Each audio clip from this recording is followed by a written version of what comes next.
The end of it.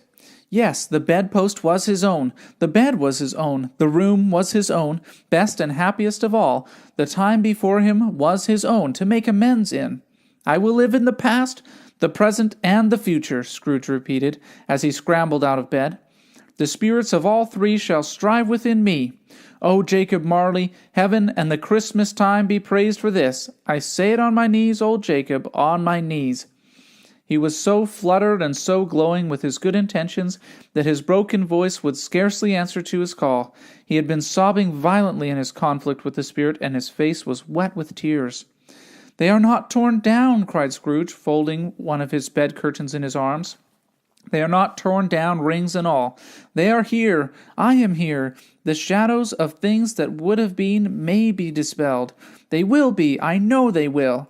His hands were busy with the garments all the time, turning them inside out, putting them on upside down, tearing them, mislaying them, making them parties to every kind of extravagance. "I don't know what to do," cried Scrooge, laughing and crying in the same breath, and making a perfect lagoon of himself with his stockings. "And I am light as a feather, I am happy as an angel, I am merry as a schoolboy, I am giddy as a drunken man. A Merry Christmas to everybody, a Happy New Year to all the world, hello here, whoop, hello!" He had frisked into the sitting room and was now standing there perfectly winded. "There's the saucepan that the gruel was in," cried Scrooge, starting off again and going round the fireplace. "There's the door by which the ghost of Jacob Marley entered. There's the corner where the ghost of Christmas present sat. There's the window where I saw the wandering spirits. It's all right, it's all true, it all happened. Ha ha!" Really, for a man who had been out of practice for so many years, it was a splendid laugh, a most illustrious laugh, the father of a long, long line of brilliant laughs. "I don't know what day of the month it is," said Scrooge. "I don't know how long I've been among the spirits. I don't know anything. I'm quite a baby. Never mind, I don't care. I'd rather be a baby. Hello, whoop, hello here!" He was checked in his transports by the churches ringing out of the lustiest peals he had ever heard. Clash, clang, hammer, ding, dong, bell, bell, dong, ding, hammer, clang, clash. Oh, glorious, glorious! Running to the window, he opened it and put out his head. No fog, no mist, clear, bright, jovial, stirring, cold, cold, piping for the blood to dance to. Golden sunlight, heavenly sky, sweet fresh air, merry bells. Oh, glorious, glorious! "What's today?" cried Scrooge, calling downward to a boy in Sunday clothes, who perhaps had loitered in to look about him. "Eh?" returned the boy, with all his might of wonder. "What's today, my fine fellow?" said Scrooge. "Today," replied the boy.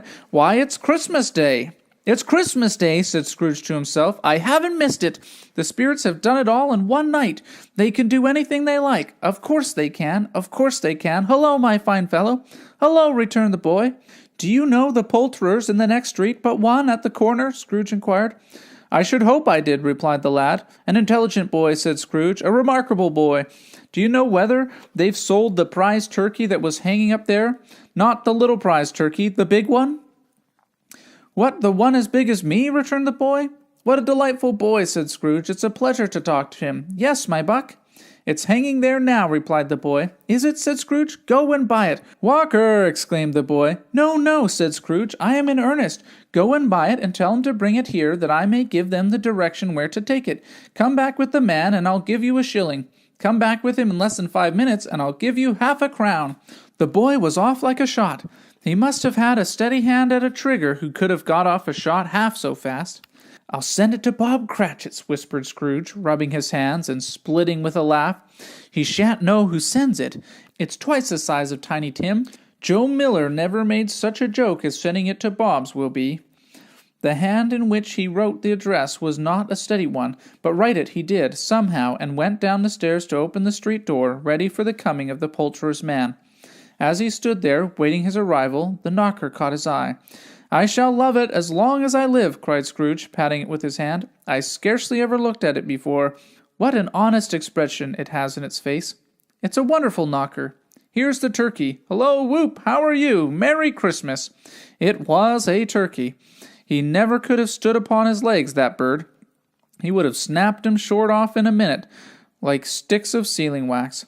"Why, it's impossible to carry that to Camden Town," said Scrooge. "You must have a cab." The chuckle with which he said this, and the chuckle with which he paid for the turkey, and the chuckle with which he paid for the cab, and the chuckle with which he recompensed the boy, were only to be exceeded by the chuckle with which he sat down breathless in his chair again, and chuckled till he cried.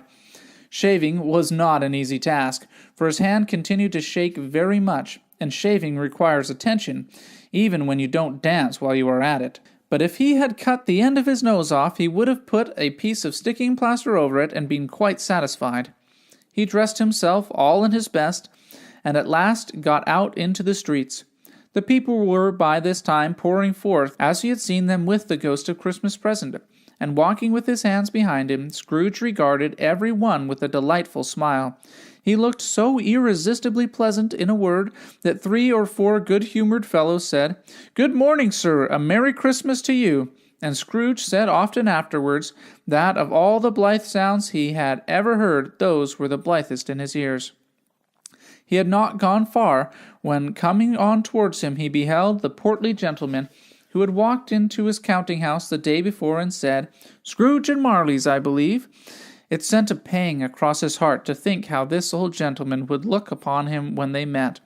But he knew what path lay straight before him, and he took it. "My dear sir," said Scrooge, quickening his pace, and taking the old gentleman by both his hands, "how do you do? I hope you succeeded yesterday. It was very kind of you. A Merry Christmas to you, sir." "Mr. Scrooge?" "Yes," said Scrooge, "that is my name, and I fear it may not be pleasant to you. Allow me to ask your pardon. And will you have the goodness—" Here Scrooge whispered in his ear. "Lord bless me!" cried the gentleman, as if his breath were gone. "My dear Scrooge, are you serious?" "If you please," said Scrooge, "not a farthing less. A great many back payments are included in it, I assure you. Will you do me that favor?" "My dear sir," said the other, shaking hands with him, "I don't know what to say to such a munificent—" "Don't say anything, please," retorted Scrooge. "Come and see me. Will you come and see me?" "I will," cried the old gentleman, and it was clear he meant to do it. "Thank you," said Scrooge. "I am much obliged to you. I thank you 50 times. Bless you." He went to the church and walked about the streets, and watched the people hurrying to and fro, and patted children on the head, and questioned beggars, and looked down into the kitchens of houses, and up to the windows, and found that everything could yield him pleasure. He had never dreamed that any walk, that anything, could give him so much happiness. In the afternoon, he turned his steps towards his nephew's house. He passed the door a dozen times before he had the courage to go up and knock. But he had made a dash and did it. "Is your master at home, my dear?" said Scrooge to the girl. "Nice girl, very." "Yes, sir." "Where is he, my love?" said Scrooge. "He's in the dining-room, sir, along with his mistress. I'll show you upstairs, if you please." "Thank'ee, he knows me," said Scrooge, with his hand already on the dining-room lock. "I'll go in here, my dear." He turned it gently, and sidled his face in round the door. They were looking at the table, which was spread out in great array, for these young housekeepers are always nervous on such points, and like to see that everything is right. "Fred," said Scrooge. Dear heart alive, how his niece by marriage started! Scrooge had forgotten for the moment about her sitting in the corner with her footstool, or he wouldn't have done it on any account. "Why, bless my soul!" cried Fred. "Who's that?" "It is I, your Uncle Scrooge. I have come to dinner. Will you let me in, Fred?" Let him in? It is a mercy he didn't shake his arm off. He was at home in 5 minutes. Nothing could be heartier. His niece looked just the same. So did Topper when he came. So did the plump sister when she came. So did every one when they came. Wonderful party, wonderful games, wonderful unanimity, wonderful happiness. But he was early at the office next morning. Oh, he was early there. If he could only be there first and catch Bob Cratchit coming late. That was the thing he had set his heart upon. And he did it. Yes, he did. The clock struck 9. No Bob. 1/4 past. No Bob. He was full 18 minutes and a half behind his time. Scrooge sat with his door wide open, that he might see him come into the tank. His hat was off before he opened the door, his comforter too.